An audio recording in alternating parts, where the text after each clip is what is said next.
எல்லாருக்கும் வணக்கங்க.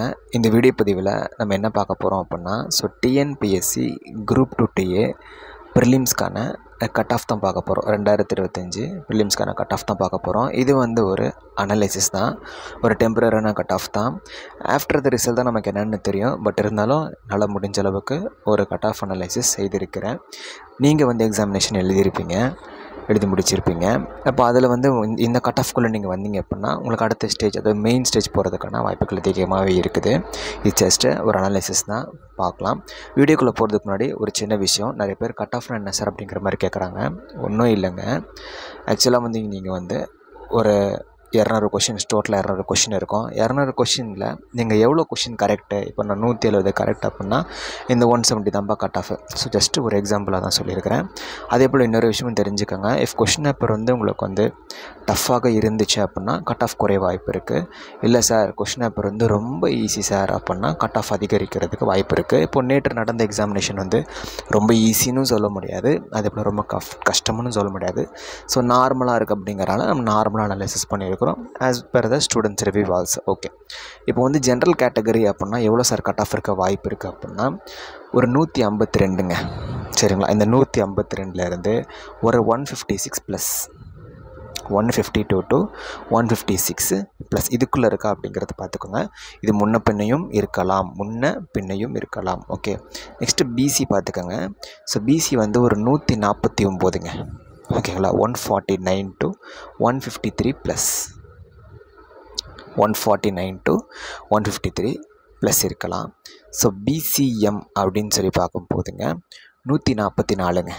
144லேருந்து ஒரு 180 ப்ளஸ்ஸுங்க. ஓகேங்களா? இது கொஞ்சம் முன்னாடியும் போகிறதுக்கு வாய்ப்பு இருக்குது. ஓகேங்களா? 143 அப்படி போகிறதுக்கும் வாய்ப்பு இருக்குது.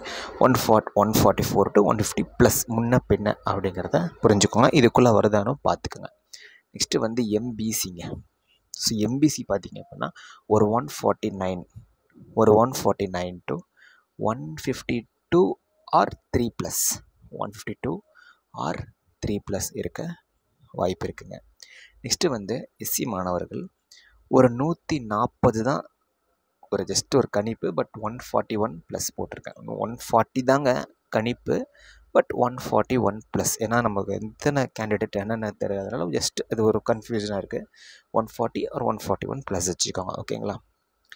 எஸ்சிஏ அப்படின்னு சொல்லி பார்க்கும்போது ஒரு 139ங்க. ஒரு 139, மேபி 138 கூட இருக்கலாம். So plus. ஓகேங்களா? 138 ஆர் 129 ப்ளஸ்ஸுங்க. நெக்ஸ்ட்டு எஸ்டிங்க 137 ப்ளஸ்ஸுங்க. 130.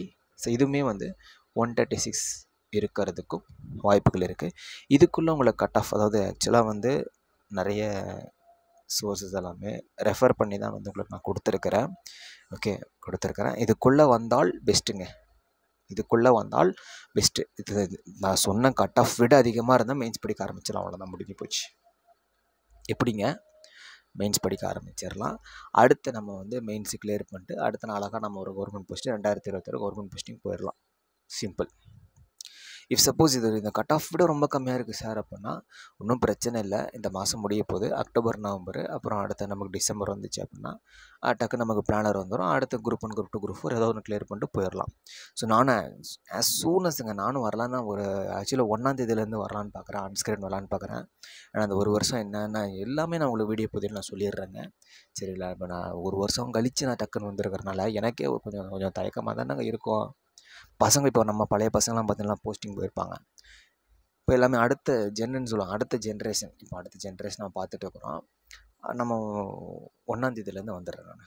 ஓகேங்களா? 1ஆம் தேதியில் வந்துடுறேன். சரிங்களாங்க? ஓகே, தேங்க்யூங்க. Thank you so much.